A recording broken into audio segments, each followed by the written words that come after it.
But the daring nature of this topic is very impressive. No one has ever thought of studying this phenomenon. Uh, Measuring something that is not measurable is really fascinating. Why did she ask or she get this expensive jewelry? Maybe because she needs money to cover the cost. And in local or densely populated areas, this is very significant. Yes, and this also has a much weight with the background of the groom and the bride. So the value of the jewelry depends on the background of the bride and the groom, and not on FGM, and that's why the R score is really limited, because this determines a few. I know you did not include the background of the families in your paper. Dr. Hania, the floor is yours. Thank you for giving me this chance. Thank you, Dr. Dina, for these two papers. Thank you, Dr. Abla, for inviting me. Dr. Hiba covered everything pretty well in all, or most of the points were valid. I want to speak generally about the two papers. I want to thank Dr. Dina for being brave to study such a sensitive topic. This topic is a multifaceted one. That's why we need a number of methodologies, because you cannot describe the topic or the phenomena via statistical analysis, no matter how strict the model is. Because the indicators might not mean what they seem to mean. So Dr. Heba referred to happiness. If I want to measure happiness, then I need to define it. There is cognitive modeling. I might ask questions. Happiness is a composite indicator or index. Here I have cognitive functioning and decision making. It's the name of a paper that I want this to be discussed here in the center. When we talk about the poorer groups and how can social policies affect their mental health and decisions. This paper stipulates the follow that under tough conditions, people take practical decisions, taking into consideration the short term. But poverty affects negatively long-term decisions. So I cannot measure happiness now or immediately, and interpret the results I got through the immediate answers. I need to adopt many methodologies in order to understand the phenomenon. Unfortunately, this multifaceted nature necessitates different literature backgrounds. There is a Barbara Ibrahim study about Egypt, detailing in qualitative and quantitative manners the fact that Egypt and the Arab region is known that the transfer of wealth happens upon marriage and not upon graduation or upon inheriting. The economies of marriage should be studied, because marriage is the time when wealth is passed down from one person to another. So kinship marriage won't make such a difference. Or it might make such a difference if this has a direct relationship with inheritance, for example. The economies of marriage or the social effects of marriage are feminist. So feminism in general, whether from an economical point of view or from a social point of view, has a place here in order to understand marriage, work, and preferences of women when it comes to choosing between the two. There is, I think, Dr. Sair and Dr. Hoda know such a book on marriage and markets, because marriage is a market. So, in this market, am I using my economic resources to be exploited here and there?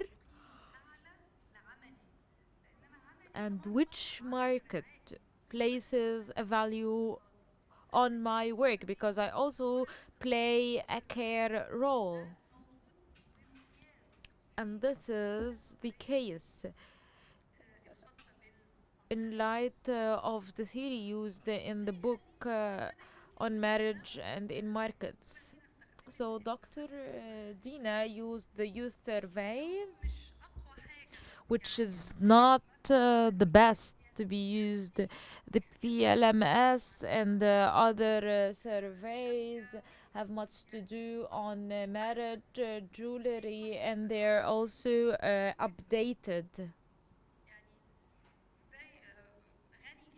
It's These modules are very rich because they discuss things even more than jewelry. When someone proposes to a female,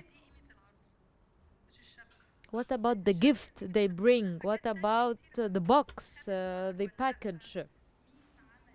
There are more than jewelry here, because the jewelry is affected by the traditions of the family, the geographical place, upper Egypt or capital.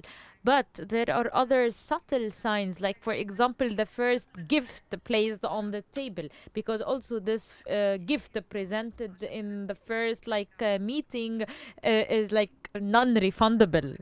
So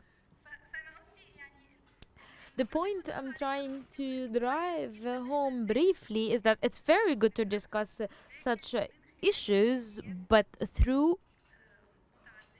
many methodologies and different theories.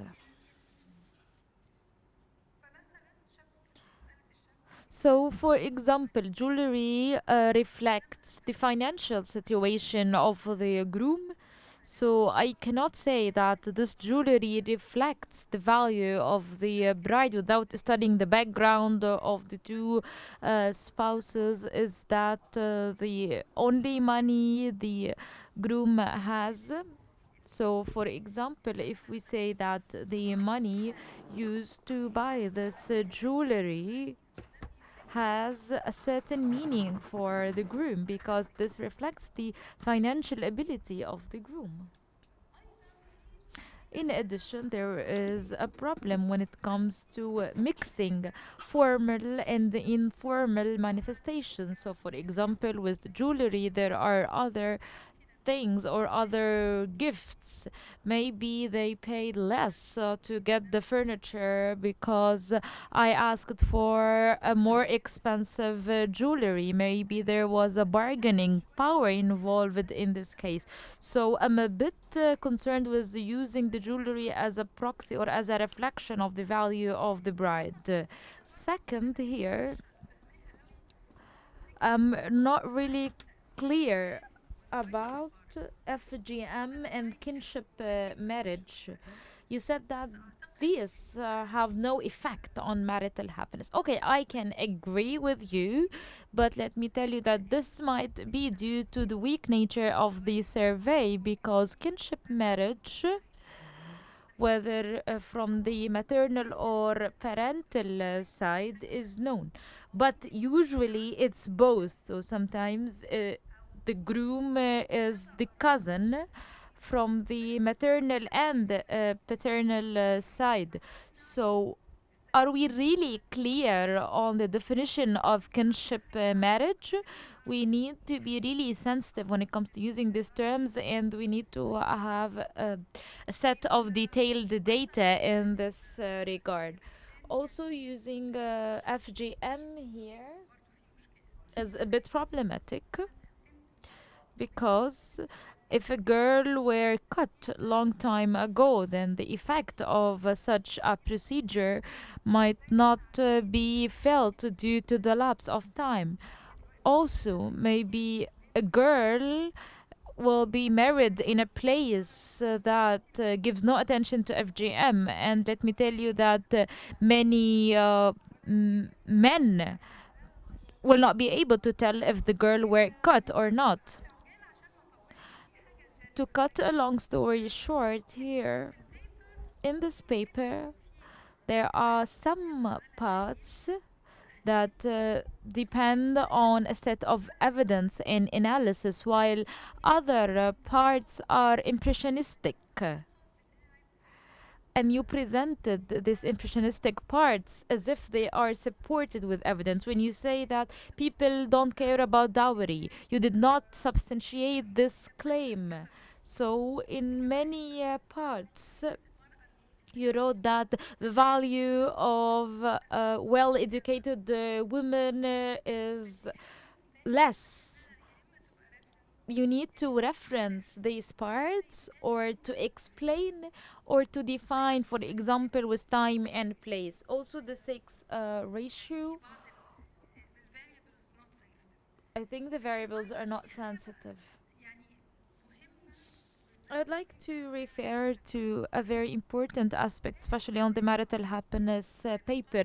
The question relevant to the intercourse is measured through a question related to the fact that if the spouses are talking about such issues, and this is not validated in Egypt, I cannot say if this is a positive or a negative proxy. Is this or is this type of talk significant? Would that entail more happiness, more intimacy? It's not validated.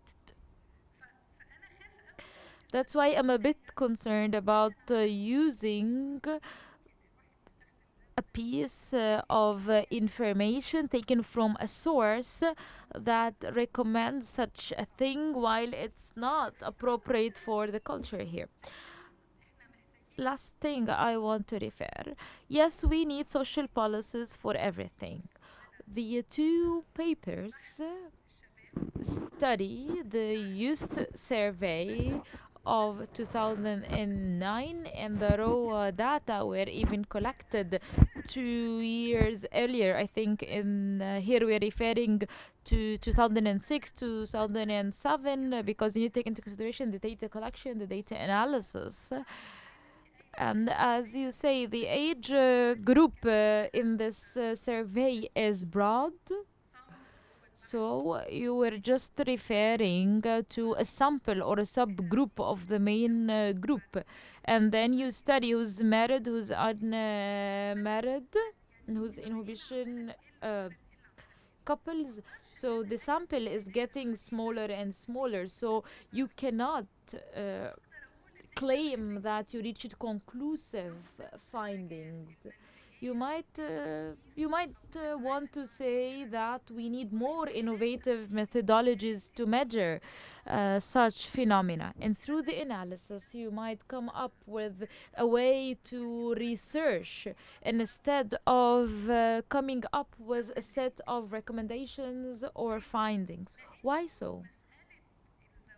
Because marriage and work, women's position in both is one of the feminist issues.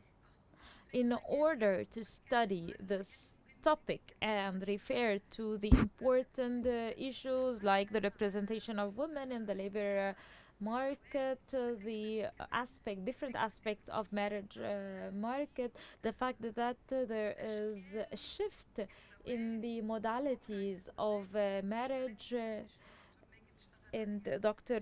Magid discussed the aging or the fact that the age women get married differed. You need different methodologies, different questions to be posed. You need to know that there are important variables that we cannot measure, we cannot study, we cannot work in a multidisciplinary teams,